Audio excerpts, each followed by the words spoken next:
¿Qué tal, amigos? Antes que nada, una disculpa por el audio de fondo, que está lloviendo y ahorita es cuando sí se me presta un momento para relatarles un cuento, una historia, una leyenda de Oaxaca, que es escrita por José María Ambaradomín, un historiador y escritor también de de tiempos no muy lejanos, en realidad 1900 por ahí. Este escritor es, eh, la verdad, muy fue un personaje que quiso mucho a Oaxaca. Él era oaxaqueño, nació aquí, pero su mamá vino a Oaxaca. Su mamá llegó a Oaxaca a trabajar aquí y ya su mamá ya quería mucho Oaxaca, pero así como nosotros los que sí somos oaxaqueños y queremos tanto Oaxaca, pues nos dio mucho, nos ha dado mucho agrado y lo tenemos en un nivel muy especial a este historiador, por lo que relata en sus libros de una manera muy detallada la historia de Oaxaca, los comercios de Oaxaca, las calles, las leyendas y la cultura en general de Oaxaca. En, en esta ocasión les voy a relatar una leyenda por la zona de Ayuquesco, de Cimatlán, de Santa María, de Santa Ana, eh, que es mm, tiene como distancia unos 40 kilómetros más o menos de la ciudad de Oaxaca. No es mucha la distancia, pero pues está en valles centrales. Y en este hecho se registra, dice Bradomín, y también se cuenta en todas esas zonas, en esos pueblitos, ya un poco alejado ya de valles, que es en la zona, por la zona de Cuilapan también llegan hasta allá estas historias, por ahí por 1786. Espero les guste, se llama El cadáver parlante. A mediados del año de 1786 se registró en la provincia de Oaxaca un suceso bastante truculento, o para calificarlo mejor espeluznante, sobre el que por sus especiales circunstancias se recomendó la mayor reserva, probablemente a lo que creemos, no tanto por la truculencia del mismo, sino porque en este incidente salieron a relucir ciertos pormenores, nada edificantes respecto a la conducta del justicia mayor, que intervino en el caso, y el cual llegó a morir pocos días después de verificado el suceso de referencia, precisamente a consecuencia de la tremenda impresión que recibió en el lance. Fungía en aquel año como corregidor don Nicolás de Láfora, que por cierto fue el último corregidor de la ciudad, y es el caso que ante él recurrieron en demanda de auxilio a algunos vecinos del rumbo de Cimatlán, víctimas de las tropelías que cometía en el rumbo un tal Nicho Onicio o Dionisio, capitán de un grupo de forajidos, el cual se había convertido en el amo y señor de la región, extorsionando sin tasa ni medida al vecindario, que, no está por demás decirlo, vivía en un constante estado de zozobra, pues no solamente los viandantes eran objeto de frecuentes atracos en la soledad de los caminos, sino que inclusive aquel audaz fascineroso y su gavilla caían de tarde en tarde sobre las mismas poblaciones, exigiendo a los vecinos una especie de tributo, pagadero en metálico o en especie. Esto no sin que en ocasiones los forajidos se hiciesen pagar también un tributo de sangre, haciendo víctimas de sus criminales instintos a cuanto vecino se resistía a ser desvalijado. Impuesto del caso, pues, el corregidor de la fora se dispuso a tomar las providencias necesarias para terminar con aquella situación. Pero sucedió que, examinando con mayor detenimiento la cuestión, ésta no dejaba de presentar muy serios y aún graves inconvenientes, pues aquel nicho onicio era una especie de anguila que sabía escurrirse con toda facilidad de las manos de sus perseguidores.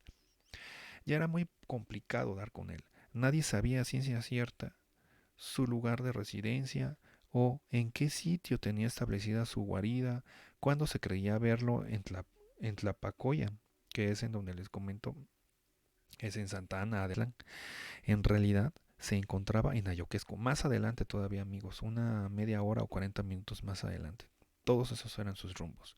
Contaba además con espías en cada pueblo que lo ponían al tanto de todo movimiento o acción que se intentase en su contra.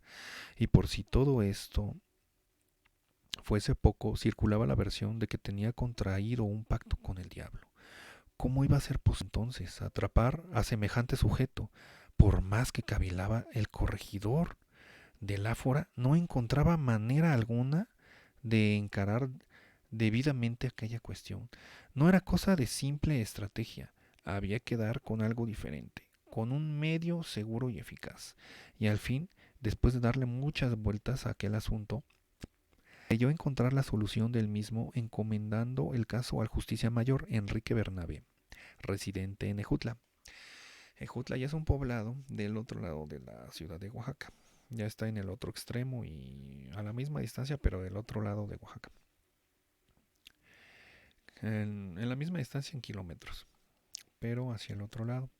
Sujeto este que gozaba de una triste celebridad en toda la comarca, pues en cuanto a ferocidad y absoluta falta de escrúpulos, su ejecutoría nada tenía que envidiar a la del temible Facineroso. Considerando pues que aquel era el hombre indicado para abatir a la gavila y satisfecho por haberle dado al clavo en tan peliagudo asunto, el corregidor que le encomienda esta función libró las órdenes del caso y el justicia mayor se puso inmediatamente en campaña. No resultó fácil, que digamos, pero tampoco difícil. En verdad, la captura del escurridizo Facineroso, pues, habida cuenta, para los toros del Jaral, los caballos de allá mismo, el justicia mayor tenía también distribuido en los diversos pueblos de la comarca todo un enjambre de escuchas, mirones, soplones y correveidiles que lo tenían continuamente al corriente de lo que sucedía en la misma. Y por lo tanto, pronto estuvo en condiciones de seguir paso a paso todos los movimientos de la pieza, sin que ésta recelase que andaban tras de su pista. La captura del forajido pues se llevaría a cabo en el momento oportuno, y este momento no se presentó. Al final una madrugada en la que el inicio abandonaba la casa de cierta mujer. Así lo agarraron, con la que sostenía relaciones íntimas en Ayoquesco. Cercado ya completamente por los esbirros del Justicia Mayor, fue reducido a la impotencia, convenientemente atado e internado en la prisión del mismo pueblo, siendo conducido instantes después al lugar en que iba ejecutado, pues los procedimientos del Justicia Mayor eran expeditos y además, por lo que en Severa estaba personalmente interesado en apresurar la ejecución, la cual se llevó a cabo en las afueras del pueblo sin que hubieran valido, ¿sí?, todas esas reiteradas instancias del reo. Pues así es, el reo ya también pedía que no solo que no lo atraparan, pero veamos qué es lo que pedía. El arrojado a los pies del Justicia Mayor rogó bañado en lágrimas que no se le diera, imploró el perdón de la justicia, suplicó que le conmutase aquella pena por otra menos drástica y prometió purgar con el rigor de la penitencia las ofensados en su larga vida de crímenes y latrocinios. Pero el Justicia Mayor permaneció inflexible y la única gracia que tuvo a bien conceder al reo fue la de no hacerlo morir ahorcado. De manera que, colocado aquel nicho Onicio terminó los días de su accidentada existencia bajo la descarga de los mosquetes, pero no conforme aún el Justicia Mayor con aquella manera de ejecutar al forajido, lleno de su natural y despiadada y feroz, o quizás para probar con el macabro despojo de la justicia había sido cumplida, ordenó a uno de los esbirros mejor que le cortara la cabeza. Y ahí fue donde se produjo ese fenómeno tremendo, crispante, truculento, como lo indicamos al inicio de la narración, pues no bien había rodado a un golpe de machete la cabeza del forajido, y cuando el cuerpo de éste comenzó a